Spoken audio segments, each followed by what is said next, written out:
Parfois, il n'est pas nécessaire de faire un long chemin pour partir en pèlerinage. Gabriel, Bruno, Alexis, Jean-Baptiste et Catherine ont expérimenté une sacrée vadrouille, le nom de la dernière revue éditée par le diocèse de Saint-Dié, et un premier numéro qui les a emmenés sur les pas de Saint Déodat, ce moine ermite du 7e siècle qui a laissé son nom à la ville de Saint-Dié au pied du massif à l'est des Vosges. Nos pèlerins ont ainsi découvert plusieurs lieux qui parlent de ce saint et bien sûr la cathédrale du diocèse en compagnie du Père Arnaud. Donc là vous avez dans les vitraux anciens la mort de Saint Déodat tout en haut et en dessous vous avez la rencontre de Saint Déodat et de Saint Tidulphe. C'est vrai que les gens qui viennent découvrir les vitraux, c'est un lieu de catéchèse. Et à l'époque, vous le disiez, tout le monde n'avait pas le savoir. Après, ce que Saint Déodat révèle aux gens qui viennent ici, c'est sûrement que la sainteté est d'hier, puisque Saint Déodat est du 7e siècle, mais la sainteté, elle est encore aujourd'hui présente. Et cette rencontre de Saint Déodat et plus encore de celui qu'il représente, en tout cas qu'il désigne, Dieu lui-même, les gens viennent toucher quelque chose de la sainteté. Tout nous dit quelque chose de Dieu et tout nous dit Dieu. Et Dieu, je crois, se dit par le beau. Et donc cette cathédrale révèle quelque chose de la beauté de Dieu. La revue Sacrée Vadrouille, moderne, parle à tous avec de multiples accès vers des connaissances, histoire, art sacré. Des QR codes permettent également d'aller plus loin, écouter un chant ou lire un texte. Le côté interactif, c'est sympathique. Le côté coloré aussi, ça rajoute de la beauté. Puis c'est plus facile de se mettre dedans aussi. C'est vraiment bien. Ça permet d'avoir un point de vue liturgique, un point de vue un peu plus spirituel sur une cathédrale et autres. Ça permet aussi d'avoir quelques textes. Le livre et le guide, donc c'est sûr qu'on peut faire seul si on a envie, quand on veut. La cathédrale est ouverte de toute façon, donc allons-y. Ça permet d'aller sur le site du diocèse et d'avoir des informations complémentaires, des prières, etc. Il y a peut-être un intérêt aussi pour les non-chrétiens. Il n'y a pas besoin d'avoir des grandes connaissances non plus théologiques pour tout comprendre de la revue. Par exemple, moi, les vitraux, je m'étais toujours posé la question pourquoi on a des vitraux aussi modernes. Et c'est vrai que du coup, ils sont abstraits. J'avais aucune idée de la signification qu'ils avaient, donc c'est très intéressant de connaître. Ouais. Catherine, responsable d'aumônerie, elle y a découvert un outil pour la catéchèse. Le vitrail de la Vierge. Eh bien, moi, quand j'ai découvert cet album, auquel je ne m'attendais pas du tout, j'ai pensé à une mine. Je me suis dit, mais oh là là, mais quelle foison d'informations. Et puis que ce soit Saint Déodat qui soit notre guide, le fondateur de Saint-Dié, le saint patron de notre diocèse. Je me suis dit à chaque page, mais un filon, une découverte, en entraîne une autre, un QR code, et on trouve encore autre chose. On approfondit, on creuse, on fouille. C'est d'une richesse incroyable et vraiment inattendue. Là, on vadrouille, mais il y a un vrai cheminement.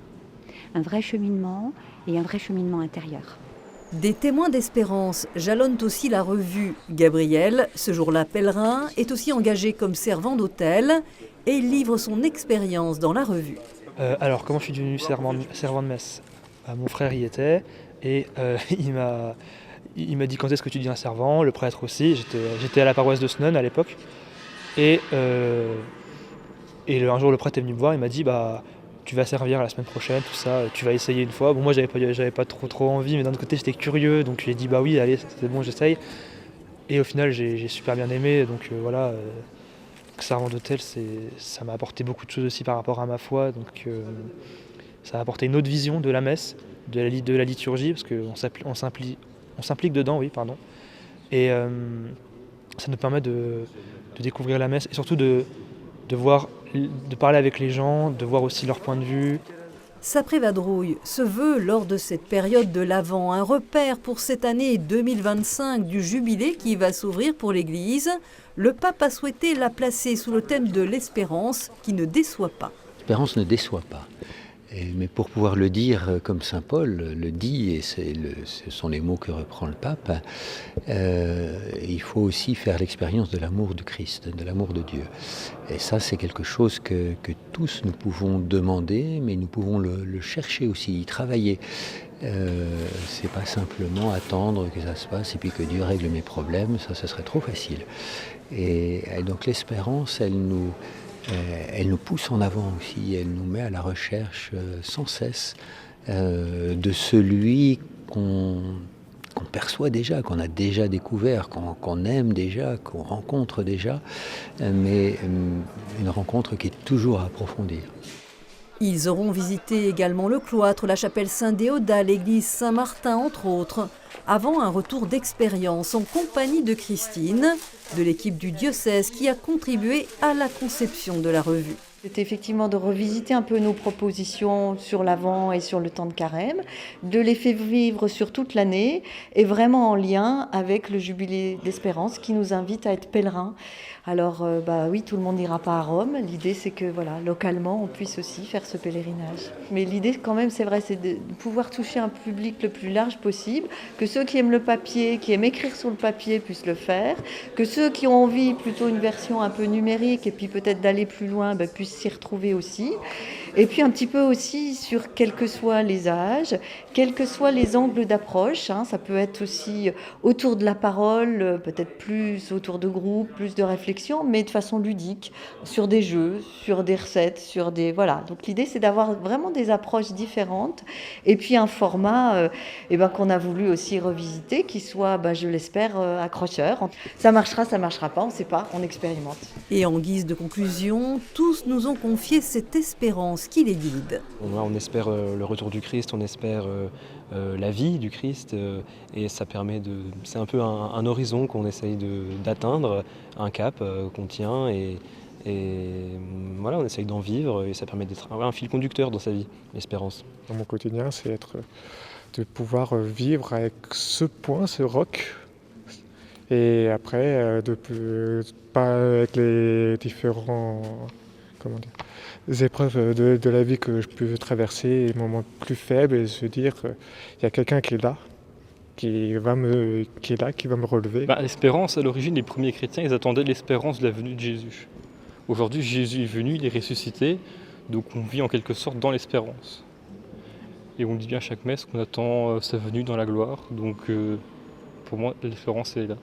Quand les jeunes vont à Chauvroche, une communauté de prière au pied du ballon d'Alsace, quand en diocèse ils se retrouvent à Thésée, avec des milliers de jeunes qu'ils ne connaissent pas, qu'ils n'ont jamais vus, qu'ils arrivent à être fidèles à ces 3 temps de prière quotidiens, qu'ils échangent entre eux, qu'ils partagent sur ce qu'ils vivent, cette paix qui règne là-bas, qu'ils arrivent à vivre eux-mêmes et qu'ils ramènent avec eux dans leur lycée, dans leur maison, dans leur famille.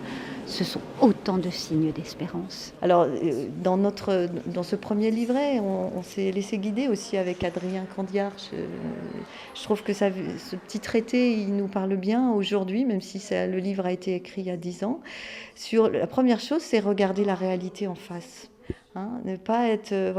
l'espérance, c'est pas dire ça ira mieux demain. C'est d'abord regarder ce qu'on vit, regarder la nuit, regarder les difficultés qu'on traverse, les regarder en face, tenir debout dans tout ça, autour de la parole, autour de la prière les uns les autres.